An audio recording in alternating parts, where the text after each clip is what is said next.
दोस्तों, सीरियल बड़े घर की छोटी बहू में इस समय कहानी बहुत ही दिलचस्प मोड़ पर पहुंच चुकी है। घर के हर सदस्य के बीच नए नए रिश्तों की कड़वाहट और प्यार का संगम देखने को मिल रहा है। लेकिन इस बार एक बार फिर से बड़ी बुआ ने मौका तलाश ही लिया है अहाना को नीचा दिखाने का। जी हाँ, बड़ी बुआ को जैसे ही मौका मिलता है वो अहाना पर ऐसे ऐसे आरोप लगा देती हैं जिससे घर का माहौल और ज्यादा खराब हो जाता है। असल में हुआ कुछ यूं कि अर्जुन इस बार जन्माष्टमी के खर्चे के लिए पैसे देने में असमर्थ था। लेकिन अहाना ने अपने पति की इज्जत बचाने के लिए आगे बढ़कर दुर्गा देवी को अर्जुन की तरफ से पैसे दे दिए। अहाना का मकसद सिर्फ इतना था कि त्योहार पर परिवार में कोई कमी न रह जाए और सब एक साथ मिलकर खुशियां मना सकें। लेकिन बड़ी बुआ को यह बात हजम नहीं हुई। बड़ी बुआ के लिए अहाना हमेशा से ही खटकती रही है। जैसे ही उन्होंने देखा कि अहाना ने पैसे दिए हैं, उन्होंने पूरे परिवार के सामने उस पर ताने कसने शुरू कर दिए। वो कहती हैं, देखा, ये अहाना कैसी चालाक है। हर बार खुद को दूसरों से बड़ा दिखाने की कोशिश करती है। अर्जुन की इज्जत बचाने के नाम पर ये अपनी महानता दिखाना चाहती है। अहाना को जब बड़ी बुआ की ऐसी बातें सुननी पड़ती हैं, तो वह चुप नहीं रहती। गुस्से में वो बड़ी बुआ से सवाल करती है कि आखिर क्यों उन्हें हर बार नीचा दिखाने की कोशिश की जाती है। अहाना कहती है, बड़ी बुआ, मैं घर की बहू हूँ। परिवार के लिए अगर कुछ कर दूं तो उसमें बुराई क्या है।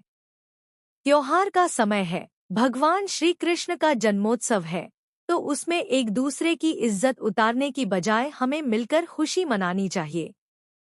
लेकिन दोस्तों, यहाँ पर असली ट्विस्ट तब आता है जब दुर्गा देवी के दोनों भाई अपनी अपनी पत्नियों के साथ उनके घर जन्माष्टमी मनाने के लिए पहुँचते हैं। यह सब कुछ दुर्गा देवी ने पहले से ही प्लान किया था, ताकि पूरा परिवार एक साथ बैठ सके और त्योहार की रौनक और बढ़े।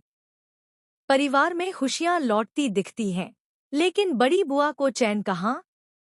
जैसे ही दोनों भाई और उनकी पत्नियां घर में प्रवेश करते हैं, बड़ी बुआ मौके पर ही उनका अपमान करने लगती हैं।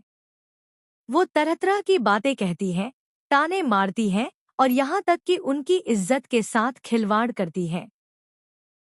माहौल इतना बिगड़ जाता है कि सब असहज महसूस करने लगते हैं। दुर्गा देवी को ये सब बिल्कुल भी पसंद नहीं आता। उनके लिए त्योहार का मतलब होता है प्रेम और भाईचारा, लेकिन बड़ी बुआ अपनी जहवा पर काबू न रख सकीं। तभी अहाना आगे बढ़ती है और माहौल संभाल लेती है। वो सबको शांत करती है और कहती है, त्योहार का असली मजा तो तब है जब हम सब मिलकर एक साथ हंसे, गाएं और खुशियां बांटें। छोटी छोटी बातों पर झगड़ने से भगवान श्री कृष्ण हमसे नाराज हो जाएंगे। अहाना की बातों से माहौल कुछ देर के लिए शांत हो जाता है। सब लोग सोचते हैं कि अब जन्माष्टमी की पूजा शांति से पूरी होगी।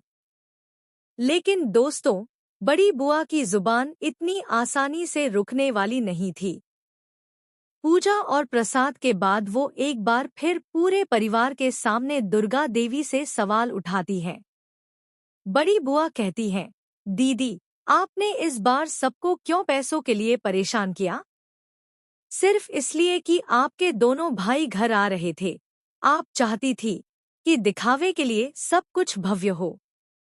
आपने अपने मतलब के लिए सबका पैसा खर्च करवाया, यह सही नहीं किया।